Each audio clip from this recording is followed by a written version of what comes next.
اب ذرا غور کیجئے گا، مکتب تشیع کے اندر جب آپ صحابہ اور اہل البیت کی بات کرتے ہیں تو کبھی بھی آپ رسول اور اللہ نہیں کہتے، آپ پہلے کہتے ہیں اللہ، پھر کہتے ہیں رسول، چونکہ درجہ ہے نا، مراتب ہے نا، ان مراتب کا خیال رکھا جاتا ہے۔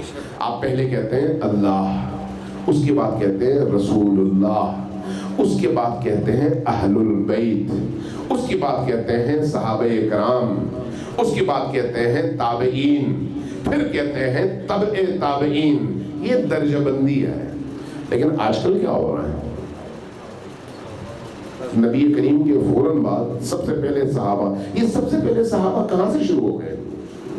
سوال ہے نہیں، کیا واقعی اللہ نے اس ترتیب کے ساتھ بتایا ہے اور کہا ہے، یا سلف کے علماء کرام نے یہ کیا ہے، یا پھر یہ وہ ناسبیت کی رگ ہے جو امویوں کے ہر نسل میں نسل در نسل آنے والے خون کا اثر ہے جو آج اپنی تاثیر دکھا رہی ہے؟ پیر مہر علی شاہ صاحب کا وہ جملہ آپ لوگوں نے سنا ہوگا کہ امویوں کی حکومت تو ختم ہو گئی لیکن ان کے سکوں کی جھنکار اور اس کا نشہ اب بھی باقی ہے۔ تو یہ وہ سکے ہیں جو حقائق کو مسخ کر دے۔ آپ کو دین اپنی خواہش کے مطابق ایڈاپٹ کرنے کی اجازت نہیں ہے۔ دین اگر آپ نے ایڈاپٹ کیا تو پھر آپ کو اللہ اور اس کے رسول کی خواہش کے مطابق ہی ایڈاپٹ کرنا پڑے گا۔ یہ نہیں ہو سکتا کہ آپ کہیں میں مسلمان تو ہوں گا لیکن اپنی خواہش کے مطابق میں اسلام قبول کروں گا۔ اسلام وہی ہے جو اللہ کی خواہش کے مطابق ہے۔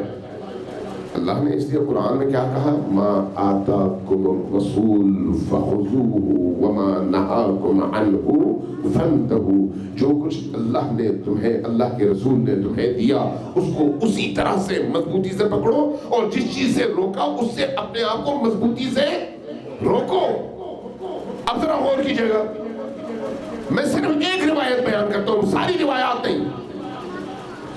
مولانا عبدالحق بابا اردو، انہوں نے کہیں پر یہ جملہ لکھا، کہتے ہیں میں نے جب تاریخ اسلام کا اور احادیث اور معارف دینی کا مطالعہ کیا تو میں نے یہ دیکھا کہ کوئی جگہ ایسی نہیں ہے جہاں پر رسول کو موقع ملا ہو اور آپ نے علی کی تعریف اور فضیلت بیان کرنے میں کوئی کوتاہی کی ہو۔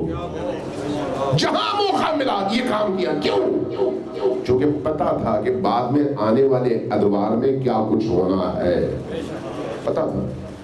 اس لیے بتانا چاہ رہے تھے کہ ہر شخص کے کان میں یہ بات جائے، ہر شخص اس کو سن چکا ہو، ہر شخص کو علم ہو کہ علی کون ہے۔ ورنہ ایک زمانہ آئے گا 21 رمضان میں علی مسجد میں جام شہادت نوش کریں گے اور شام والے پوچھیں گے اچھا علی مسجد بھی جایا کرتے تھے؟ دیکھیے علی کہاں اور وہ مسلمان کہاں، درمیان میں کتنا فاصلہ گزرا ہے؟ درمیان میں کتنا فاصلہ گزرا ٹوٹل؟ نبی کریم کی زندگی سے لے کر اب تک ٹوٹل تقریباً کوئی 40 سال 45 سال، لیکن حالات اس نہج تک پہنچ گئے، اس نہج تک کہ علی کی شہادت کی خبر سن کر اور وہ بھی مسجد میں لوگ ایک دوسرے سے پوچھیں گے کیا علی مسجد جایا کرتے تھے؟ اسی دن کو سامنے رکھتے ہوئے نبی کریم بار بار علی کی فضیلتیں بیان کرتے تھے، اسی لیے تاکہ لوگوں کو باور کرایا جا سکے کہ یہ اللہ کا حکم ہے۔ اس لیے کہ رسول اللہ کے حکم کے حوالے سے اور ان کی زبان سے نکلنے والے ایک ایک جملے کے حوالے سے اللہ نے گواہی دیا ہے۔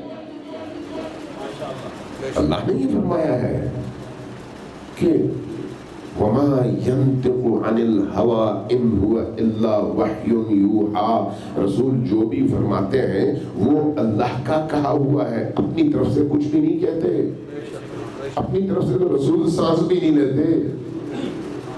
اپنی طرف سے رسول کا کچھ نہیں ہے، رسول کا جو کچھ بھی ہے وہ خدا کا ہے، اس لیے رسول کا ہر فعل فعل خدا ہے، ہر فعل فعل خدا ہے۔